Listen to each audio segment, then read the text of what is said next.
एक स्वामी जी हुए हैं शरणानंद जी, बहुत बड़े महात्मा हुए हैं वृंदावन में।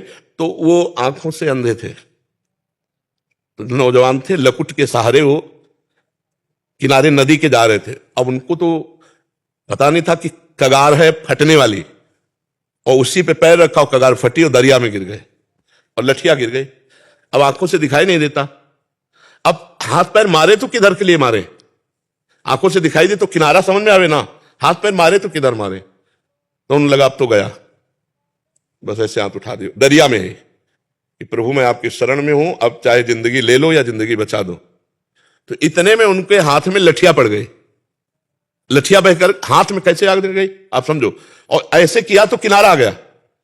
उसी दिन से अपने को शरणानंद नाम रखा भगवान की। और इतने बड़े ज्ञानी महात्मा हुए कि स्वामी राम सुखदास जी कभी कभी उनका उदाहरण दिया करते थे। बड़े ज्ञानी महात्मा, उत्तम ज्ञान जागृत हो गया भगवान की शरण में होकर। तो अगर हम भगवान की शरण में हो जाएं तो सब बात, गजेंद्र हाथ पैर मार के हार गया ना आखिरकार। अभी आज ही चरित्र, कितना लंबा समय हाथ पैर मारा, पहले ही पुकार देता। द्रौपदी को कितने झटके खाने पड़े, वो बाल पकड़ के घसीट के ला रहा है महल से, अगर वही पुकार हो जाती जैसी पुकार आखिरी में हुई तो ये सब होता ही नहीं ना। लेकिन भरोसा था ना पांडवों का, भरोसा था ना अपनी बाहु का, भरोसा था भीष्म आदि का। जब सारे भरोसे टूट गए तब एक भरोसा, तब एक भरोसो एक बल एक आत्म विश्वास। गजेंद्र का जब सब भरोसा टूट गया तब हरि की याद आई। तो हमें लगता है कि देहाभिमानी जीव हाथ पैर मारना बंद नहीं करता, तो पहले मार के देख लो हाथ पैर, अगर आप पार हो जाओ तो हमें बता देना। और जब लगे कि नहीं नैया डूबने वाली है, और अगर हमारी बात मान लो तो हाथ पैर मारने वाला समय बर्बाद काहे करोगे? जहां लगे कि मैं फंसा हूं वहीं तुरंत श्यामा श्याम को याद करो, प्रभु मैं असमर्थ हूं, हृदय से मैं असमर्थ हूं। क्योंकि इस फंसाव में बड़े बड़े फंसते चले गए हैं। हमने देखा कि इन फंसाव से आप ही मुक्त कर सकते हो। तो ना तो मैं तो संसारी आदमी हूं, मैं तो आपके शरण में हूं, प्रभु आप ही बचाओ। ये पक्की बात समझो। जहां हमने साधन पक्ष से निर्विकार होने का प्रयास किया वहां मुक्की खानी पड़ी, और जहां आर्त भाव होकर पुकारक मेरे बस की बात नहीं, तो वो स्थान ही गायब हो गया। जहां विकार उत्पन्न होते हैं ना, वो जगह ही खाली हो गई।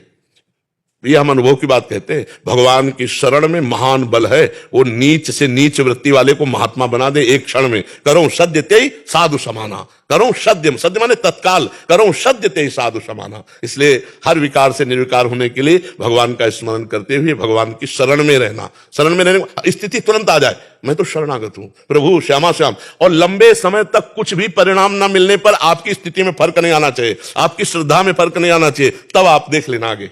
हमारी इस बात को पकड़े रहना कि लंबे समय तक परिणाम ना मिलने पर भी निराशा नहीं आनी चाहिए।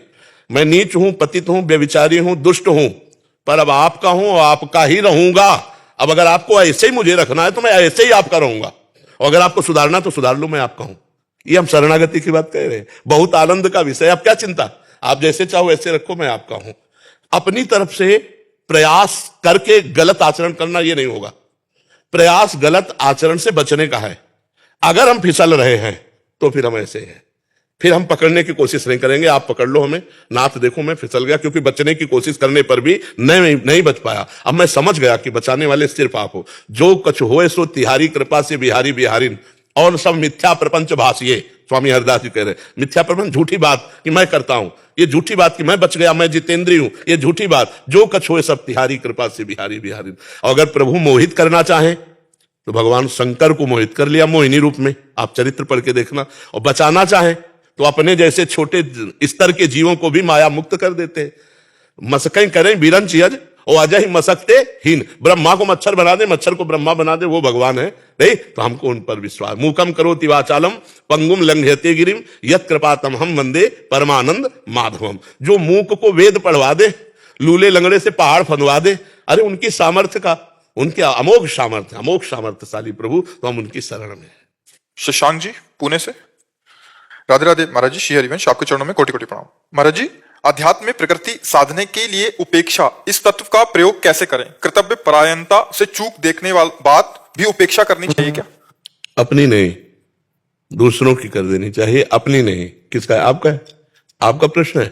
हाँ, अपनी उपेक्षा नहीं करें। अगर अपने से चूक हो गई है तो हम अध्यात्म मार्ग में अपने को क्षमा नहीं करेंगे, अपनी उपेक्षा नहीं करेंगे, अपने को शासन में लेंगे। लेकिन अगर दूसरे से चूक हो गई है तो उसे क्षमा करेंगे, एक बार, दो बार, तीन बार, फिर इसके बाद दंड विधान लागू हो जाता है।